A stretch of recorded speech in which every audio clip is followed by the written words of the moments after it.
no one really knows who you are. You coming out with this trashy music, and I'm gonna make sure my daughter doesn't who's grown. Yeah, pretty much. Exactly. So pretty much that. Well, You can go Google it. I don't have the link. Sarah Palin's a moron. Sarah Palin's a moron, and I'm sorry, I don't like Azealea Banks either. So whatever, two morons going at each other. I don't care for either one. But as much as I do not like Sarah Palin, I have to admit that her read was on point. So you got to go online and read it. I was like, I am not a Sarah Palin fan whatsoever, but I'm like, she got her together on that. All right then. So moving on from that bullshit. Oh, this is another thing I want to talk about. Kesha. Okay, so what's the deal with Kesha? So there's been another plot twist in the Kesha Dr. Luke drama. Just a handful of 2 days ago, Kesha posted a selfie on her Instagram page with the following statement. It read, "So I got offered my freedom if I were to lie. I would have to apologize publicly and say that I never got raped. This is what happens behind closed doors. I will not take back the truth. I would rather let the truth ruin my career than lie for a monster ever again."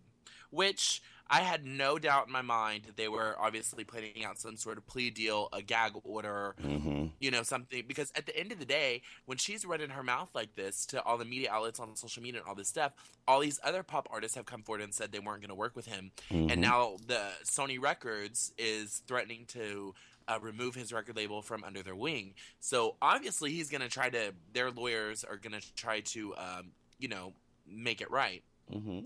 Now, the issue at hand is that a couple priors to when all of this started going down, like about 3 years ago, when Kesha did a testimonial under oath, she said that Dr. Oak did not rape her. But she has since come out and said that he threatened her to lie. Right. So this is the statement that Dr. Luke's reps have since released since that Instagram post. It reads, "The court repeatedly stated Kesha is already free to record without Dr. Luke, and that she had not presented any facts supporting her claims," the statement said. "That's because all the evidence, including Kesha's own videotaped sworn testimony, show her allegations are false. The only thing Kesha is not free to do is continue to lie about Dr. Luke through publicity stunts and outrageous smears. Her goal all along has been solely personal enrichment by seeking to break out of contracts that brought her success in millions so she could enter into more lucrative ones." So what's the truth? That's what we're going to continue to fight about. Now, have we heard her sworn statement? What's that? They said that according to her sworn statement or video recorded statement, it has not been released, but apparently in the tape they asked her if Dr. Luke raped her, and she says no. Well, if that's the truth, if that is the truth, then that will be incredibly disappointing because that will be there's been like a movement behind her, you know? Yeah, of course, yeah. So I just from the years of supporting Kesha and watching her and just watching her show and following her career, just feeling like if I know her as a person, even though obviously I don't, I've never felt a fake vibe from her. Yeah. But I genuinely don't feel like she's that type of person. Again, well, things change. Well, the truth is, I mean, if someone's in that, I'm trying to let's see if I can get my voice from cracking. If someone's in that situation and they are a victim of rape or whatever she claims, assault, whatever, a lot of times, there's some sort of PTSD or whatever, and perhaps she is afraid of the man or afraid of what would have happened if she had told the truth at that point, and then later on decided to tell the truth. And that happens a lot in rape cases, especially with women, when they say one thing in the beginning and say something later, and it's proven that they were raped or whatever. So I don't necessarily think that because she said in a sworn statement that he hadn't, that means she's lying. I think she could be telling the truth. Yeah. So Right. That's sad though, because I mean that's just a sad thing for her to have to go through. That's really sad. Too bad. Right. Well, keep your head up, Kesha. We keeping you in prayer. We got you on calling up the prayer warriors. I don't pray, but go on. Well, you know what I mean. Y'all know what I mean. I'll send her good energy. How about that? Right, we'll send a positive vibes. Okay. Okay, so moving on.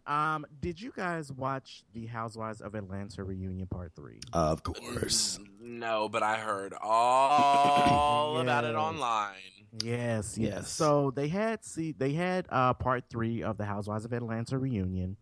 And there was a segment where Kenya, well, if anyone watched the show earlier in the season, Kenya had accused Kim Phil's husband of being gay. I cannot remember his name. I'm sorry. But Chris. I was going to say Kim Phil. Yes, that's his name. And so they, were saying that, oh, well, online they say that, they're calling him Fruity and they call him Chrissy and that type of thing and that type of thing. But let's not forget, she's already done this in the past with one of her own ex-boyfriends. Walter. Remember? Right, I don't know if that came up at all, but I'm just from hearing the conversation. Walter, right. Yeah. Yeah, you're right. Just reminding y'all. So they started going around and just making comments about it. And of course, Kim and Chris were defending, they're saying that, my husband's not gay, I'm not gay, that type of thing. And then before you know it, they started going around the room and I believe Phaedra said, well, this, on this show, just about every man has been accused of being gay with the exception of Greg, which is Nene's husband. So then Todd says, he said his quote was, his exact words were, "Shit, I ain't gay," or something like that. But the way he said it, I know he didn't mean any harm by it, but the way he said it really had Andy Cohen feeling a certain way because he was sitting there and like I was watching this live. So when I watched, I turned his head. Ooh. I was like, he is about to say something. Like you can tell that he was frustrated at that point. And then he said something. He was like, as much as you guys get on here and snap your fingers and twirl and say girl this and girl that and all the type of stuff because you're putting on these gay theatrics and that's exactly what they're doing.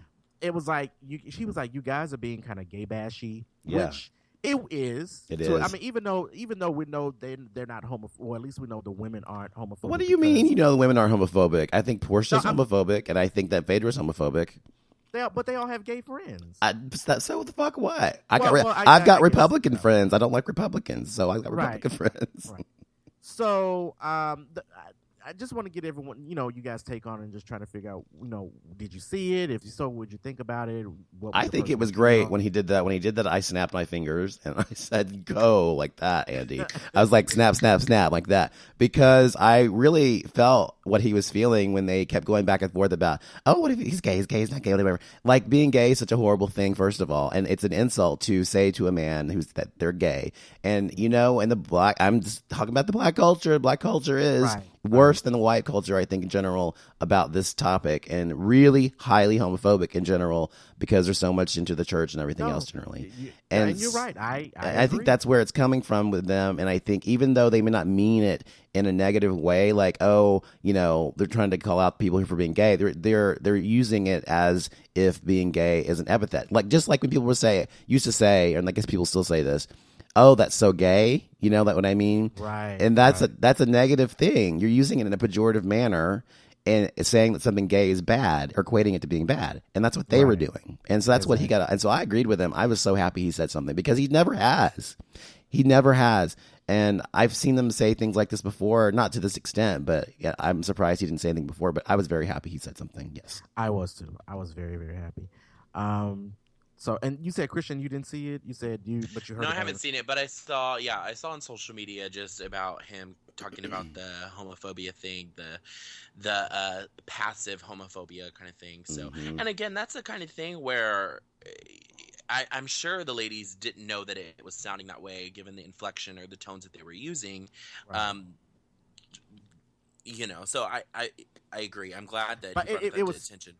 Exactly, but it's also fun. I can see why it would bother him because it was like they were all in unison doing this. Like it was crazy. It wasn't like one at a time. They were like all giggling and kikiing and ha all at the same time about it. And I believe that's what bothered him and bothered a lot of other people. And that's unfortunately why. Excuse me. Being biracial, I've always been more comfortable with my mom's side, and that's the only reason. But my dad's, because they were I'm not saying every black guy is like this or whatever, but they were far more homophobic his side of the family than my mom's was. And so it's like being gay is like the worst thing in the world you can be if you're a black. It's like the worst thing you can be. Right. I mean, seriously, it's like down like being a fucking pedophile, or to them, that's what they think about it. Exactly. And so I understand that it's a systematic thing and it's part of their culture, but I think they should change it. And people like them have a voice where they can not perpetuate the stereotype in this issue, instead of actually saying, so what if he's gay?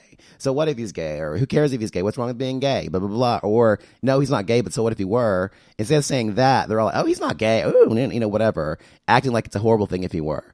And so I think that's a wasted opportunity for the women of Atlanta and other shows like this to actually, call out people for their homophobia in the Black community.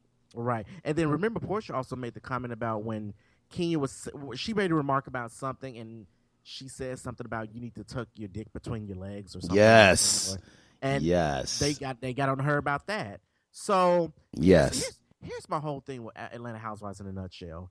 If they were to recast the entire panel, I wouldn't lose any sleep over it. And I'm going to tell you why. Because the storylines are getting old. They're getting old because I'm sick of hearing about Peter and Cynthia and their troubles. Well, that's over I'm sick anyway. of hearing about Kenya and Portia. I'm sick of hearing about Kenya and Phaedra. I'm sick of hearing about Phaedra and Apollo. Like, it's like, Candy... And now this storyline with Candy and Phaedra, and then it's just like everyone. Like if the only out of everyone that was on that couch, if they would get rid of everyone except for Sheree was the only one I could really tolerate this season. If they were to get a whole new cast, you'd be okay. I would lose a bit of sleep over it. Yeah. And then. If you think about it, I mean, Atlanta is really one of the only franchises that has not had a huge cast shakeup in quite a while. Because some of these other ones, they have 2 to 3 new cast members every other season. You know what I mean? Mm-hmm. No, you're right. You're right. But and I don't know how true this is, but they were saying that the Housewives reunion was like the highest rated so far. The Atlanta one? Yeah, Housewives of Atlanta reunion was like the highest rated one. Well, the one thing Atlanta does is it gives drama shade shade beyond shade beyond shade. I mean, so much shade you freeze your ass off. I also think that a lot of people just like to see sassy Black women on TV. Well, that's fine, and that's part of it too, of course. Right. But that's part of the appeal of the show. Right. And speaking of that, do you want to talk about? I'm sorry, I don't want to try to direct you, but do you want to talk about Potomac real quick for a second? Right. Yeah, but before I do that, I also want to say that I lost my train of thought. Anyway, it must not have been important. So yeah, moving on to Housewives of Potomac. I have a love-hate relationship with the Housewives of Potomac. For one moment they're talking about the whole season is either they talked about race, yes, they talked about etiquette, or they were just being flat out ratchet. And it's a bowl of fuckery that's stirring around, and I'm just like, I can't take it, because early in the show you have Karen that says, oh, well, in Potomac we do this, or in Potomac, we're women, we're classy women. But then on the fucking season finale, you over here calling out Ashley about ejaculate. Don't you ever. I don't want to talk about how your husband does the pull-out method, where he needs to stay up in there and ejaculate. Exactly. I'm like, bitch. Karen got on my nerves the entire season. Well, I told you I did not like her from the very beginning of the show. I don't like that bitch at all. And she's just fake and just not. She thinks she knows everything. She didn't know shit. And her house is not all that. Her house is whatever. Her husband is ugly as fuck, and I just don't like. I'm sorry, I don't like them. I don't like them. I'm sorry. And I don't just mean ugly. Her husband looks. I don't mean to cut you off, but her husband looks like he's supposed to be walking like on a walker, but he's doing it. He's not doing it because he's on TV. I don't just mean the way he looks. I mean, he's just an ugly person too. He's all talking to them about like you need to do this, you need to do that, whatever. Fuck you. Anyway, no, but the thing about race, though, I think that's a good thing that they talk about race, because most of these shows are not dealing with real topics. I mean, they're dealing with bullshit, like Housewives of Beverly Hills tonight. They're talking about no matter how many Chanel bags you borrow, you'll never be a lady. Yes, shit like that. Yes, I mean, and it's fun and campy, but this show actually did deal a little bit with race this season. I think that's cool, and especially the biracial part of it. But I think the reason that it got under my skin the fact that they talked about race didn't bother me. It bothered me when Giselle talked about it because Giselle was being very bossy, and Giselle was in a lot of people's fucking business when she wasn't supposed to be. And